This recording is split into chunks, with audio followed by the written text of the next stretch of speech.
어느 시대나 어느 시기나 우리는 하나님의 백성이기 때문에 믿음으로 살아야 하고 또 성경 말씀대로 살아야 하고 좀 세상에 손해가 나는 것 같더라도 하나님의 뜻이 어디 있는가를 생각하며 살아야 하는 것이 하나님 백성입니다. 오늘 성경에 기록되어 있는 이사야 선지자가 활동하던 시기는 아주 험악한 시기였습니다. 우리가 사는 세상에는 우리가 언제 태어나서 어느 시기에 사느냐에 따라서 격동의 시대도 있고 평화의 시대도 있고 환란의 시대도 있고 정말 감사하는 시대도 있습니다. 그래서 해가 바뀔 때마다 몇 년도 이게 다 일어났던 사건들과 환경 속에 살았기 때문에 그렇습니다. 이사야가 활동하던 시기는 예수님이 오시기 약 700년 전 있었던 사건들과 내용들은 상당히 불안정한 시대였습니다. 남북 왕조 시기였는데 이 북왕국에 있었던 이 왕국은 굉장히 불안정했어요. 왜냐하면 하나님의 은혜를 잃어버린 시대가 됐어요. 하나님께 예배드리고 하는 것이 다 형식적이 됐어요. 교회는 절대 여러분이 습관으로 다니면 되는 게 아니에요.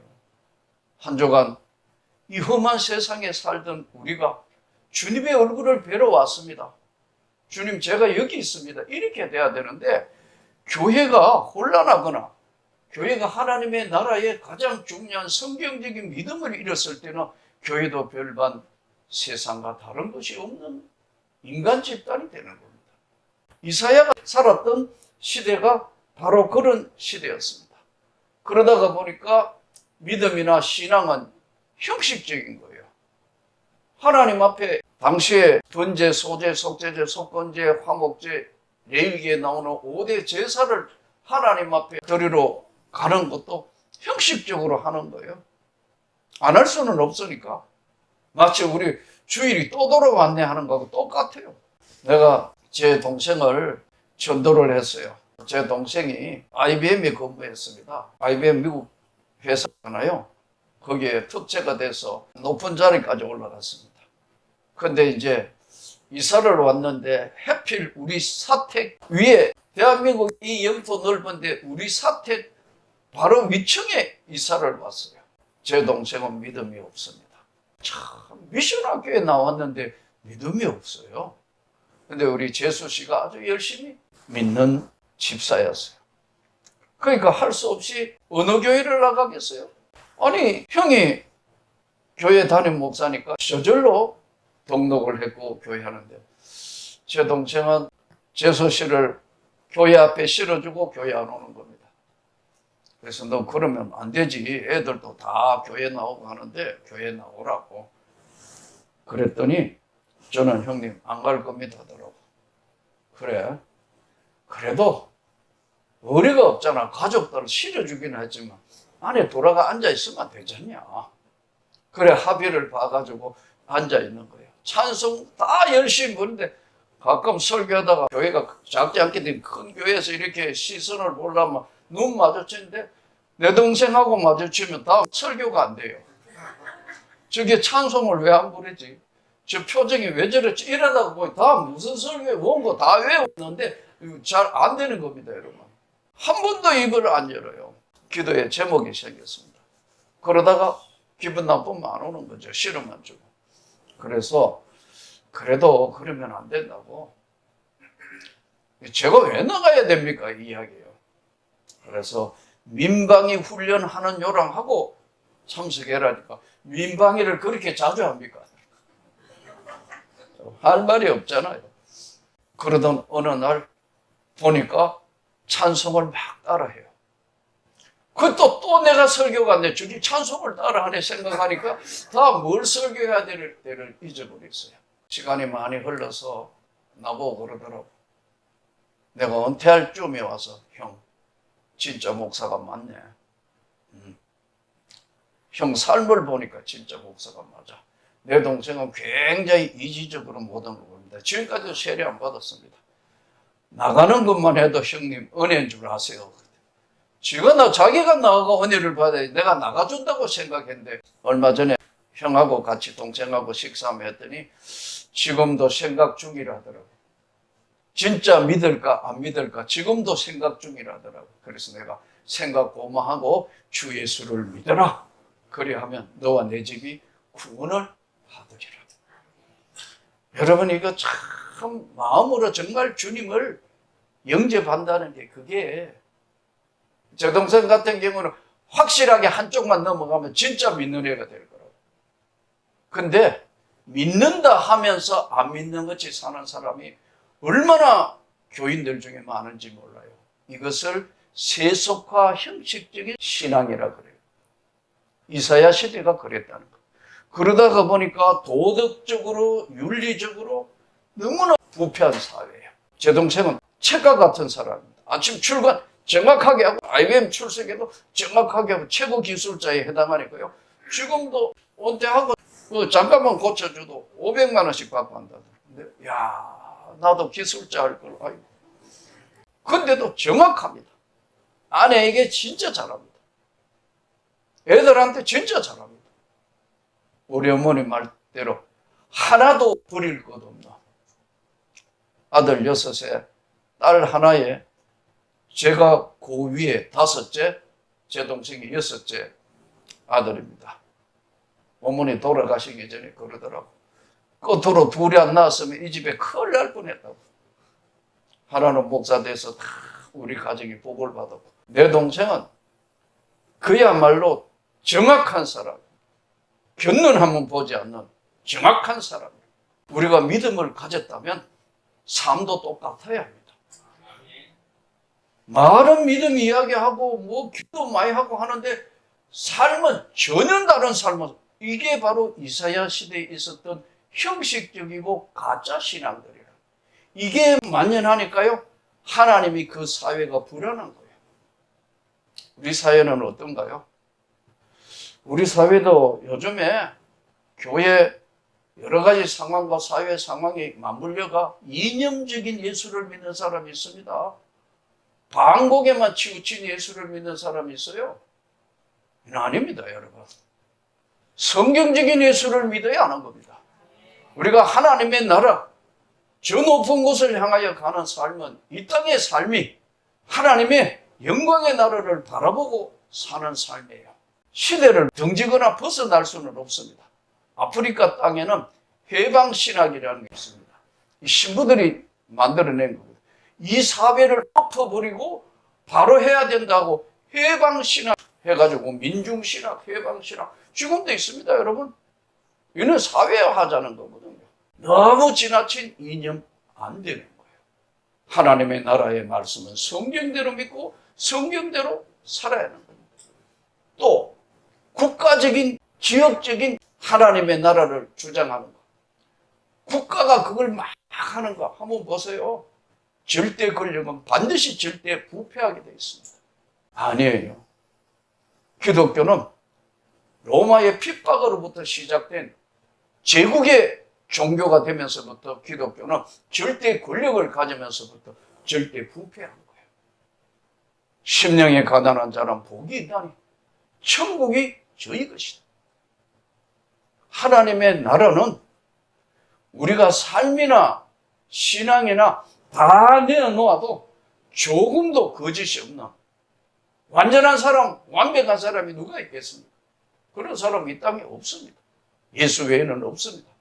그러나 저 높은 곳을 향하여 가는 삶은 교만해서는 안 됩니다. 남을 속이는 짓 하면 안 됩니다. 다른 사람 가슴 아프게 만드는 거 안 됩니다. 사회를 정복하려는 거 안 되는 겁니다. 공사를 하려는 건 더 나쁘고 안 되는 겁니다. 오직 예수. 우리가 하나님의 나라를 향하여 가는 하나님 백성이라는 걸 절대로 잊으면 안 됩니다. 이사야는 그렇기 때문에 그 당시에 살벌한 사회에 복음을 전하기 시작했습니다. 즉 구원자 메시아가 반드시 이 땅에 오시는 거다. 이 구원자 예수는 전적으로 구원을 받을 때 하나님의 은혜로 구원을 받는 것이라는 것이 바로 이사야서의 핵심입니다. 그래서 이사야를 구약의 복음서라고 이야기하는데요.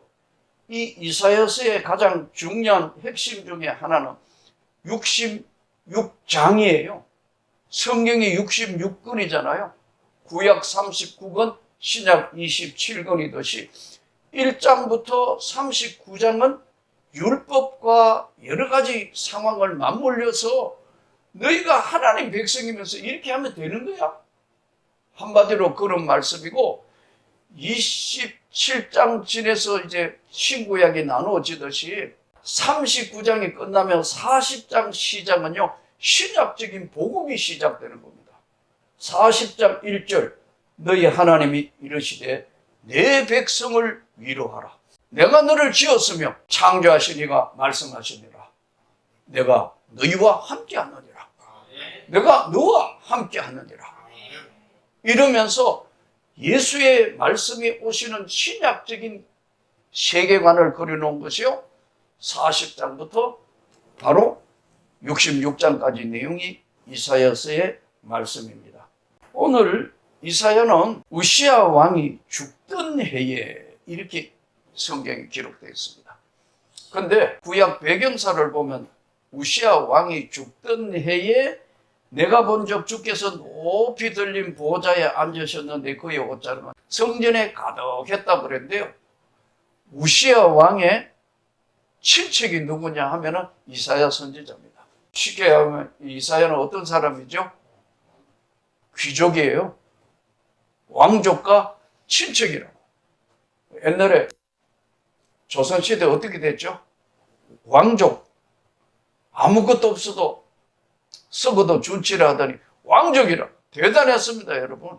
우시야 왕이 죽던 때에 이사야는 성전에 들어가서, 왕이 지금 위독했기 때문에 성전에 들어간지 모르겠는데 우시야 왕이 죽던 해에, 그러니까 병이 들었다는 거죠.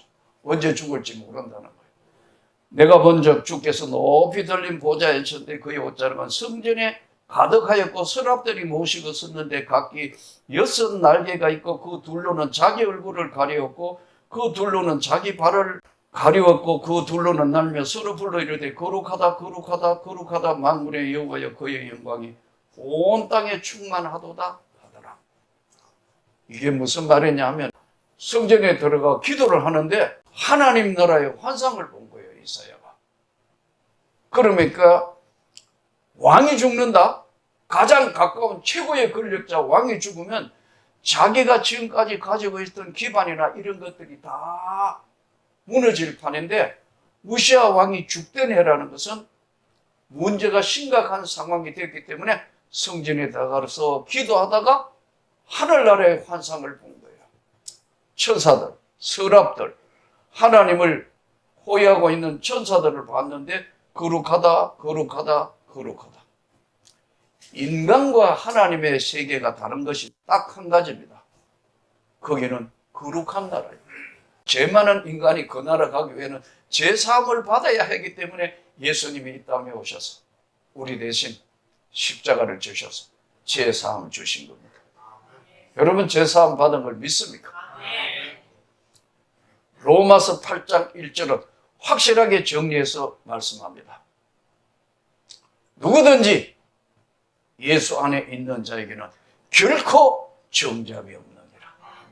예수가 대신 우리 주님이 십자가 지셨기 때문에 모든 죄를 다 사해 주신다. 우시야 왕이 죽던 해에 그런 어마어마한 세계를 보았습니다. 첫 번째 이사야가 본 그 하나님의 영광의 세계를 보고 난데 첫 번째 반응이 뭐냐면 난 죽었다. 이 더러운 세상에 살던 내가 하나님의 영광의 세계를 보았으니까 난 이제 죽었다. 이게 뭐냐면요, 구약시대에 살았던 사람들의 세계관입니다. 인간이 하나님 만나면 죽는다고. 모세 하나님 만나는 광경 나오잖아요. 떨기나무 불꽃 가운데.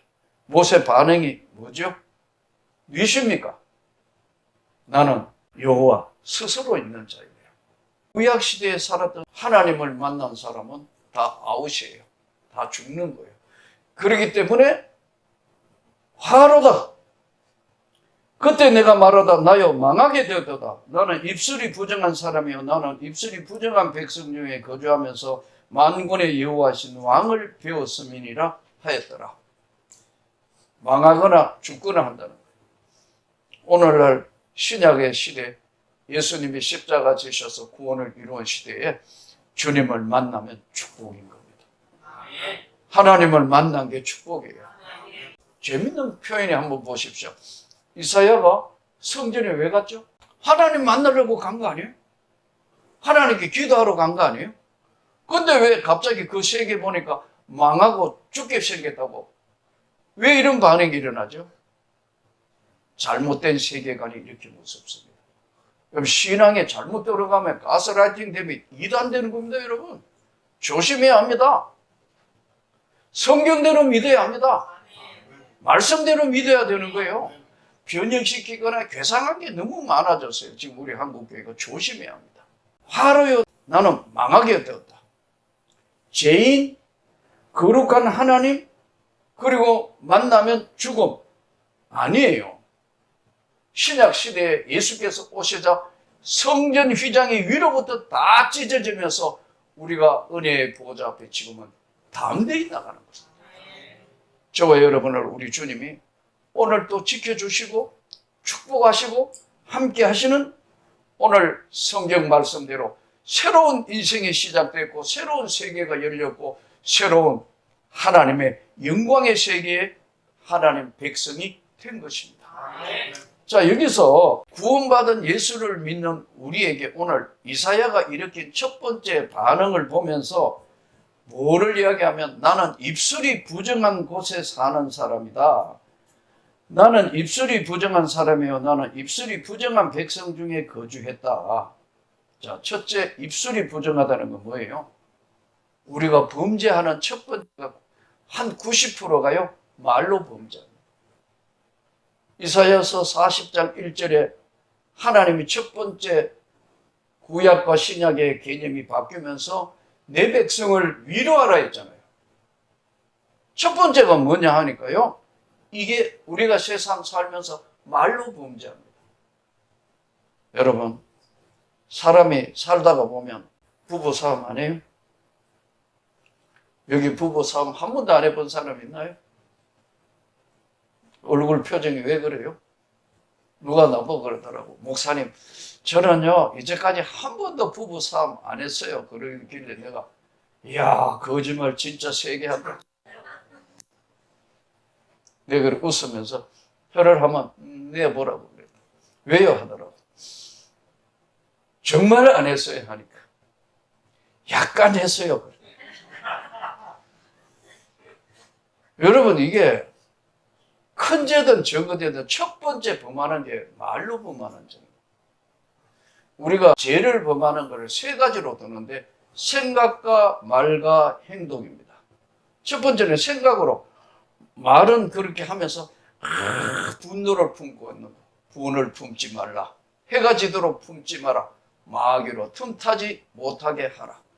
마음에 좀 정말 걸리는 거 있으면 서로 용서하고 미안하다고 여러분이 먼저 마음을 열면 주님이 다 치료해 주시고 용서해 주시는 겁니다.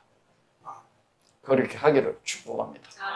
한 번도 안 싸우고 다링 했다 해가 내가 하도 웃으면 혀 한번 내보라니까 약간 싸웠다 하더라고요. 한 번도 안 싸우는 사람은 이 땅에 없습니다. 혀도 입안에서 물리는 판인데 그런 게 어디 있어요? 다 서로 언성 높이고 서로 그러면서요, 미운 점, 고운 점, 세월이 가는 점, 자식 키우면서 같이 공유했던 거, 슬펐던 일, 외로웠던 일, 괴로운 일도 같이 가기 때문에요, 사랑은 언제나 오래 참는 겁니다. 입술이 부정했다는 건 입술로 범하는 죄가 많습니다. 저는 어떨 때 사람들 앉아가지고 막 누구 욕할 때마다 주야, 동참자 안 짓게 해 주시옵소서. 나도 같이 욕하면 속이 시원할 텐데 주여, 나 동참자 안 짓게 해 주시옵소서. 잘못하면 동참자 짓는 하나님 별로 안 기뻐하십니다. 여러분들이 사람들 비방하거나 비판하는 거 될 수 있으면 자리를 피하시기를 축복합니다. 그러니까 천사가 오더니 제일 먼저 숯불에 입술을 찢어. 입술을 찢으면서 이제 거룩해졌다. 나름 입술로 범죄하는 세상에 사니까 입술을 찢어버렸다. 그래서 그때 서라바나가 부젓가락으로 제단에 집은 숯불을 손에 가지고 내게로 날아와서 그것을 내 입술에 대면 이르되 이것이 내 입에 닿았으니 내 악이 제하여졌고 내 죄가 사하여졌다 하였느니라. 입술로 범하는 죄. 한 번도 안 할 수는 없겠지만 잘 정말 제어하고 참고 해서 하나님께 영광이 되기를 축복합니다. 입술의 죄를 다 씻으시고 난 뒤에 두 번째 이렇게 말씀합니다. 내가 또 주의 목소리를 들으니 주께서 이르시되 내가 누구를 보내면 누가 우리를 위하여 갈고 하시니 그때 내가 이르되 내가 여기 있나이다 나를 보내소서 하였더니 여호와께서 이르시되 가서 이 백성에게 이르기를 너희가 듣기는 들어도 깨닫지 못할 것이요 보기는 보아도 알지 못하리라 하여. 즉 무슨 말을 해도 못 알아듣는다는 거예요. 세상 이야기도 잘 안 믿는데 하나님의 나라의 이야기를 하는데 믿겠습니까? 다른 영에 잡혀있고 세상에 취해 있는데 주 예수를 믿으라고 이야기할 때 그게 믿어지겠느냐는 거예요. 그런데 듣든지 안 듣든지 복음은 전해야 되기 때문에 내가 누구를 보낼고. 제가 1986년도 2월 13일 날 하나님을 만났는데 그 앞에 시골학교에 5년은 남들 보기는 열심히 집사고 정말 안 해본 게 없는 최선을 다하는 사람인데 내 내면의 세계는 갈등이 많았습니다. 이렇게 사는 것이 하나님 맞습니까? 이게 진짜 하나님의 뜻입니까? 하나님이 정말 살아계신다면 난 이렇게 살아서는 안 될 것 같습니다. 그런데 목사님이 세장동에 학생 2명, 할머니 2명 있는데 구역이 있는데 누구 구역장으로 갈 사람 없느냐고 하더라고요. 아무도 손 안 들더라고요. 그 다음 주에 구역장 갈 사람 없냐고 아무도 손 안 들어요. 그 당시에 죽기 살기 성경을 읽고 있었기 때문에 아무도 안 간다 하니까 자동적으로 내가 주님 저 세장동은 여기서 거리도 멀고 찻길도 아니고 산길로 가야 되는데 누가 갑니까? 그런데 하도 성경을 많이 읽으니까 이사야서가 머릿속에 탁 트으면 내가 누구를 보낼고 그럼 내가 가야 되나? 이런 생각이 드는데 난 안 합니다 하나님. 저는 못 갑니다. 내가 현지 교사인데 어떻게 가요? 금요일 날 낮에 구역장 못 갑니다. 계속 내가 누구를 보내고 저는 아니에요 하나님. 저는 아니에요. 저를 괴롭히지 마세요. 근데 한 목사님이 포기하지 않고 3주를 강구를 해요. 구역장 갈 사람 없어. 오늘 마지막 강구인데 내가 가겠습니다 했다니까요. 그러니까 목사님이 현지 교사가 어떻게 가요 그러더라고요. 그래서 내가 그렇게 말했다니까요. 근데 이 말도 안 되는 일이 벌어진 거예요. 간다고 이야기하고 그래서 교장 선생님을 찾아가서 구역장 가야 되니까 금요일 날 수업은 앞으로 좀 당겨주시고 오전 중에 맞춰 가면 안 되겠냐. 두 말도 없어요. 가! 이래요. 얼마나 신기합니까? 그래서 내가 구역장을 5년 했다니까요. 하나님 앞에 점수 딴 건 이거밖에 없어요. 먼 길이에요. 광덕이라는 동네 진보교에서 넘어서 그 다음 가면은 막 길도 거의 없어. 산길 갔는데 거기서 더 들어가면 황골이라는 곳이 있는데 거기 학생 2명이 아침에 두밤에 일어나가지고 학교 오는 거예요. 그리고 걔들은 가면은 늦은 밤 돼요. 그 중에 학생 하나가 하도 열심히 뛰어오다 보니 걔 육상 선수 됐어요. 별 희한한 일도. 그 황골 있는 애는 그 밑으로 세장동 내려오고 거기 와가 할머니, 할아버지 2명 예배 드리는데 나중에는요 한 마을이 다 예수 믿었습니다. 지금 생각에 미리 개척교회를 한번 해본 거예요. 하나님이 함께 하시면 역사하는 거예요. 그래서 거기 있는 사람들이 아침에 일찍이 새벽밥 먹고요. 아침 일찍이 새벽에 출발해가 교회까지 왔어요. 나중에 거기에 너무 멀기 때문에 중간에 광덕이라는 곳에 가기도 하고 또 그 지역에 조그마한 기도 처소가 세워지기도 했습니다. 하나님의 뜻이면은 잘 순종하여 하나님께 영광을 돌려줄 길을 축복합니다. 여기서 오늘 우리가 받아야 될 메시지가 뭐냐면 예수를 진짜 믿는 우리는 내가 어디에 있든지 무엇을 하든지 언제나 고백할 것은 주님, 제가 여기 있습니다. 주여, 내가 여기 있습니다. 말씀하십시오. 마지막 내가 세상을 떠날 때는 딱 한 가지입니다. 주님, 당신 나라에 갈 때 나를 기억하시라. 오늘 이 두 가지 메시지는 일생 동안 여러분이 잊으면 안 됩니다. 병원에 수술을 받을 때도 또 내 인생에 있어서 가장 위기가 찾아왔을 때 무엇을 하든지 어디에 있든지 어떤 것을 만나든지 주님, 제가 여기 있습니다. 이게 이사야의 고백입니다. 이럴 때 하나님이 이사야의 손을 잡아서 세계를 열어주신 것처럼 이 어마어마한 영적 세계를 열어주신 것처럼 지금도 여전히 우리 주님이 내가 너희와 항상 함께 있으리라 이 말씀을 꼭 새겨서 직장 일을 하시든 가정 일을 하시든 사업을 하시든 무엇을 하시든 주님, 내가 여기 있습니다. 저는 여기 있습니다. 저 높은 곳을 향하여 가는 내 삶에 주님, 제가 여기 있어요. 내가 항상 저는 한 번씩 건강해서 한 번씩 정말 병원에 가는 것이 거의 없었는데 신장 돌 뺏는다고 마지막 마취할 때도 내 기도는 똑같았습니다. 혹시라도 못 깨어나면 주님, 제가 주님의 나라에 주님이 나를 기억하십시오. 그러고 마취하고 눈 떠보니까 수술 끝났더라고요. 코로나로 죽느니 사느니 하는 그때도 주님, 제가 여기 있습니다. 한번 따라해 봅시다. 주님, 제가 여기 있습니다. 제가 여기 있습니다. 내가 슬프거나 힘들거나 외롭거나 고통스럽거나 무엇을 하든 주님이 내가 너와 함께 있느니라 하신 이 말씀을 기억하면 여러분의 삶은 하나님이 함께하며 도와주시는 겁니다. 치료해 주시는 겁니다. 능력 주시는 겁니다. 새로운 세계를 열어주시는 겁니다.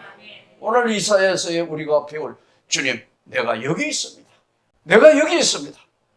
제가 여기 있습니다 하는 이 고백이 하나님의 영광의 고백이 되어서 험한 세상에 이르를 마감하고 새로운 2월의 놀라운 축복이 여러분에게 열려지기를 주 예수 이름으로 축복합니다.